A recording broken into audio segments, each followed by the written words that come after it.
This video is for educational purposes. Please use your own judgment and do your own research if you're going to work with any plant or mushroom. That said, I'd like to share with you in this video how I prepare Amanita Muscaria tea. Finally, says some of you. So I've been working with the Amanita Muscaria mushroom, also known as the fly agaric, for 6 years now. And I began using the mushroom through the form of making tea. Then I moved more into using the dried mushroom as I found that more beneficial, which I might share a little bit later. So today will be kind of like a loose guide inspired by Amanita Dreamer on how I go about preparing tea. So there's certain important things that many people don't realize, which I'll explain shortly too. So what you're going to need is your dried Amanita Muscaria caps, which I have locally foraged here in North Wexford, and I've dried them at 50 degrees. So you'll weigh out 5 grams for this particular method. You'll use 300 mils of water, so it's a measuring jug. You'll need a strainer or a cheesecloth, saucepan. I'm using well water. If you can use filtered water, that'd be great. And maybe a little spoon. Shinay. Before you start, this is worth understanding. Amanita Muscaria contains 2 main compounds, ibotenic acid and muscimol. Ibotenic acid works on the sympathetic nervous system more so, and then the muscimol on the parasympathetic. Both have a role depending on how you're working with this mushroom. When people take the capsules, which contain the dried fruiting body powder, they're getting roughly half and half ratio. Of course, this can change depending on the drying temperature. So around, let's just say, half ibotenic acid, half muscimol. The ibotenic acid also converts to muscimol when in the gut. So for many people, the ibotenic is exactly what they're looking for. It brings its own qualities. But with the tea, we're specifically working to shift that balance. When you apply sustained low heat, a gentle simmer, you initiate what's called decarboxylation. Ibotenic acid converts into muscimol, and muscimol is the compound associated with the calmer, more settled, more contemplative qualities of this mushroom. So, the preparation. Bring your water to a boil. Then reduce to a gentle simmer. Add your dried caps directly to the water. Simmer for a minimum of 20 minutes. 30 is better if you want more muscimol conversion. If you want a more concentrated preparation, you can go longer. Just keep an eye on the water level and top it up a little as needed. The longer and lower the heat, the more the conversion happens. Stay present with your tea. It shouldn't evaporate quickly at a low simmer, but don't wander too far. Use this time intentionally and sit with what you're preparing.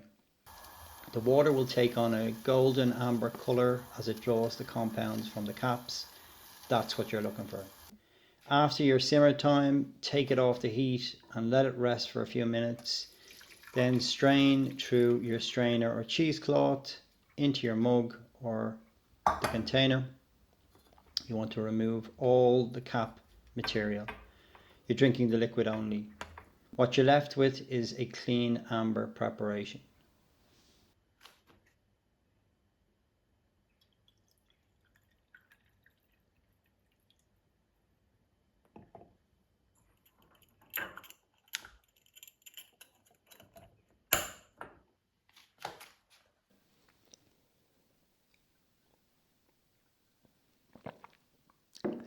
So there you have it, your dried caps, water, gentle simmer for 20 to 30 minutes, and you have your Amanita Muscaria tea preparation.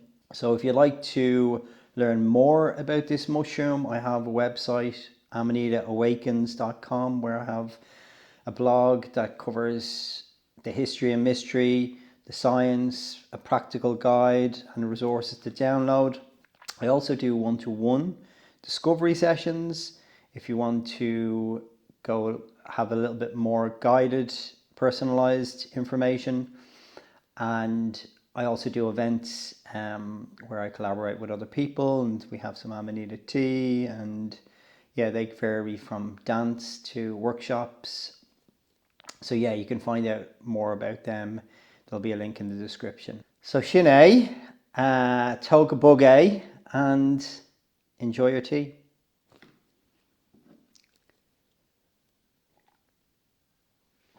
So preparation is only part of this. I try and create space where I'm not in a rush, generally speaking.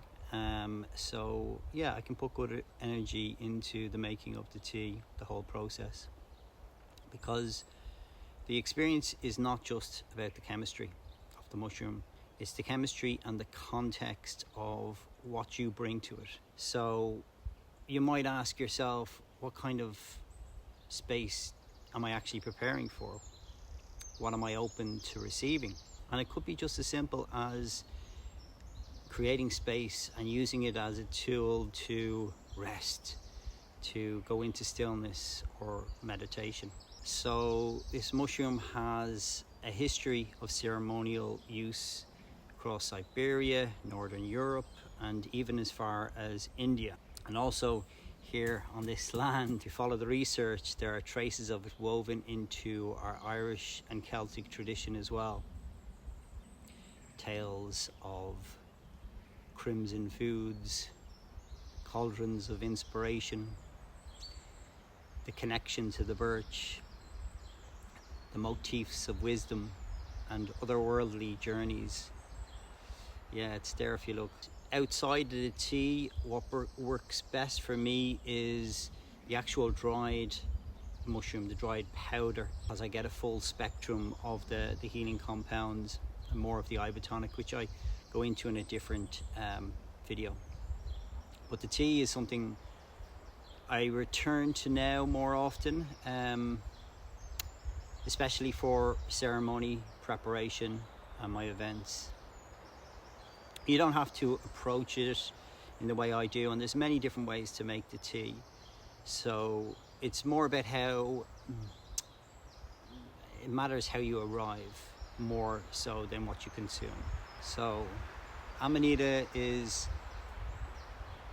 not asking for much, just presence. And presence in this world with all the distractions and the busyness of the mind is difficult, let's be honest. But with Amanita, she makes it easier.